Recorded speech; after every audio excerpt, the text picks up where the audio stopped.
لا إله إلا الله.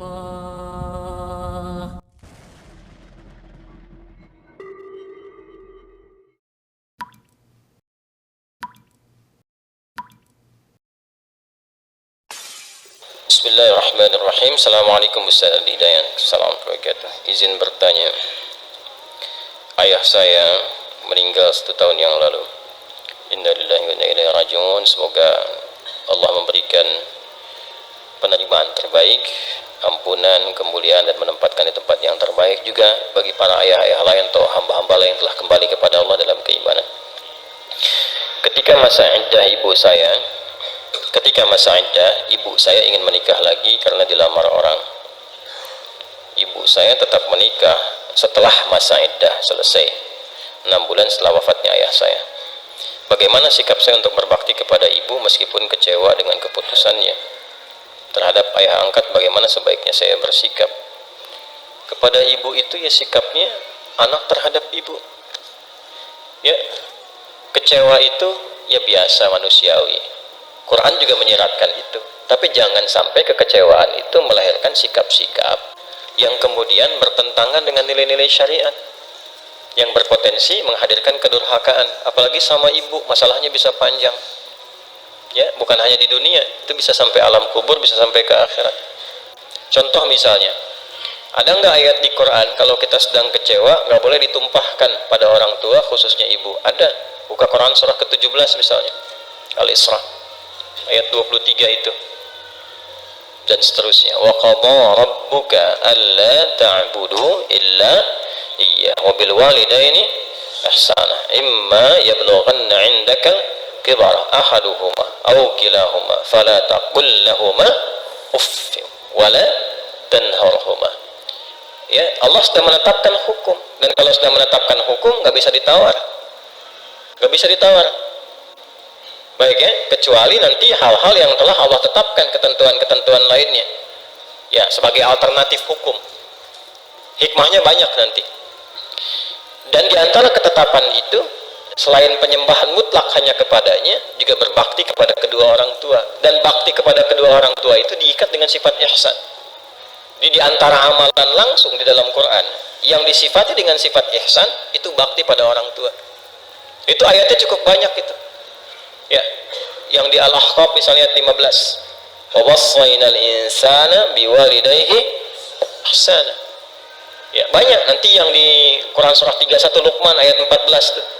Bedanya nanti yang di Luqman wahnan ala wahnin, ya, yang di Al-Ahqaf itu Qur'an. Dan itu nanti banyak itu. Ya, banyak gambaran-gambarannya. Nah, saya ingin turunkan dulu.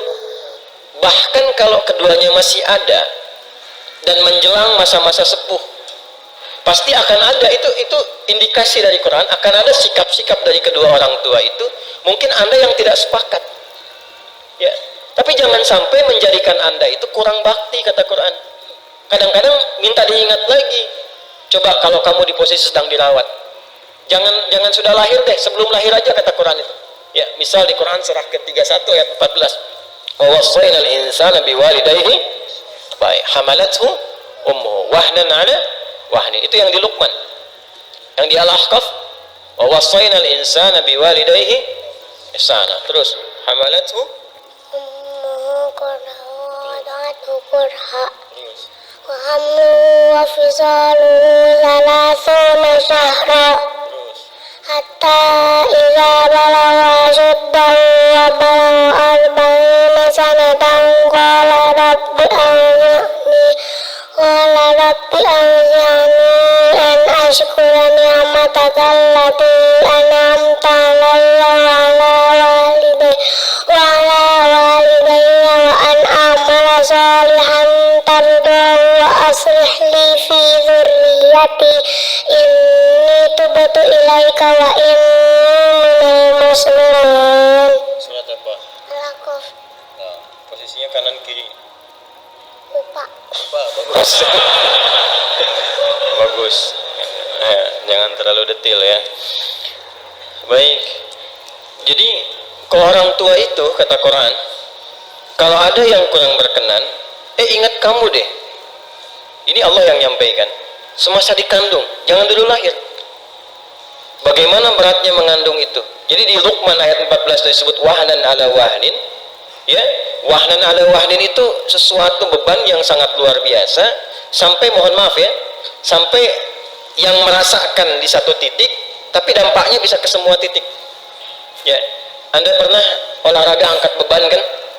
Angkat beban itu kan yang diangkat itu di pundak, tapi kan tumpuannya ke semua ya. Nah itu diilustrasikan begitu, ketika seorang perempuan mengandung, itu rasanya bisa kemana-mana. Dan kadang-kadang nggak nyaman. Tapi dalam situasi nggak nyaman pun nggak bisa disimpan dulu misalnya. Ya, nih mama mau masak sebentar ya, ada istirahat dulu, nggak bisa. Itu 9 bulan 10 hari kurang lebih dibawa dan seterusnya. Dan ada rasa-rasa tidak nyaman pun ditahan, miring kanan nggak sulit, kiri juga susah dalam tidur, ya dan seterusnya. Nah situasi itu dibawa kepada kita anaknya untuk berpikir. Jadi kalau kamu mau marah, kamu mikir dulu. Kalau mau berkata pun mikir dulu, apalagi harus sampai membentak, berkata yang kasar. Ya, karena ibumu pun saat mengandung kamu itu normalnya nggak pernah bentak-bentak kamu. Ya, apa sih nendang-nendang dulu, kan nggak begitu kan? Sudah kerasa nih nendang-nendang, malah yang keluar kan kalimat-kalimat yang halus.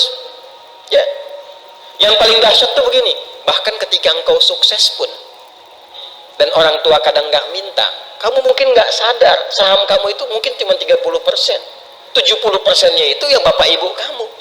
Makanya ketika kamu sukses, bahkan usia 40 tahun sudah sukses, dapat ini dapat itu, kamu jangan lupakan mungkin saham terbesar kesuksesan kamu itulah doa ibu kamu yang menangis di setiap pertengahan malam. Itu keberkahan bapak kamu tuh, yang walaupun cuma menggarap sawah, kebun, serabutan kerjanya, tapi halal. Itu yang dipakai untuk menjadi pondasi kamu sampai sukses kuliah, sampai keluar ngayu beca, ya keringatnya keluar, sampai kamu sukses, kamu dibanggakan orang, kamu diviralkan, IPK 4 sekian, pekerjaan mudah, aksesnya hebat dan sebagainya. Itu dapatnya semua itu, saham terbesarnya itu bapak ibu kamu. Makanya kalau ada orang yang merasa sukses, jangan dinisbatkan pada dirinya sendiri dulu. Kata Quran itu, hal pertama yang engkau harus lakukan, syukuri nikmat itu dengan mendoakan kedua orang tua. Kalau belum bisa ngasih sesuatu, minimal doain yang baik. Qala rabbi auzi'ni an ashkura ni'mataka allati an'amta alayya wa ala walidayya. Itu disatukan tuh. Ya, karena itu mohon izin, kecewa, tidak nyaman itu biasa. Itu biasa. Tapi jangan sampai kekecewaan itu menghilangkan sifat kasih dan sayang yang sudah tertanam bahkan sejak di alam rahim. Jelas ya? Jangan sampai ada satu nila setitik menghancurkan susu sebelangga. Ya, itu kan peribahasanya. Jangan sampai kemudian ada sikap 1-2 saja yang menghilangkan. Kadang-kadang gini, tidak hanya anak dengan orang tua, hubungan suami istri juga begitu. Dengan teman-teman, sahabat juga begitu. Masa karena persoalan yang terjadi dalam 5 menit Anda lupa punya hubungan 50 tahun? Apa selama 50 tahun itu semuanya jelek semua? Apa Anda bersahabat selama 5 tahun itu nggak ada senang, yang nggak ada baik, yang nggak ada berbaginya, sampai hilang kemudian hanya karena persoalan 5 menit? Kalau melanggar syariat baru diluruskan. Itu pun dengan cara yang halus.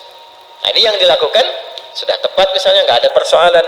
Persoalan Anda tidak sepakat misalnya dengan pasangan yang dinikahi atau menikahi ibu Anda, maka itu akan melalui proses. Karena kalau sudah Allah tetapkan, pasti ada hikmah di dalamnya. Maka dari situ yang terakhir, Quran surah kedua Al-Baqarah ayat 216. Kutiba alaikumul qitalu wa huwa kurhul lakum.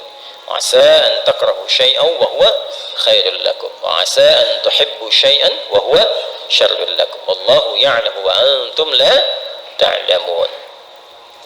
Diwajibkan bagi engkau memerangi perasaan dirimu.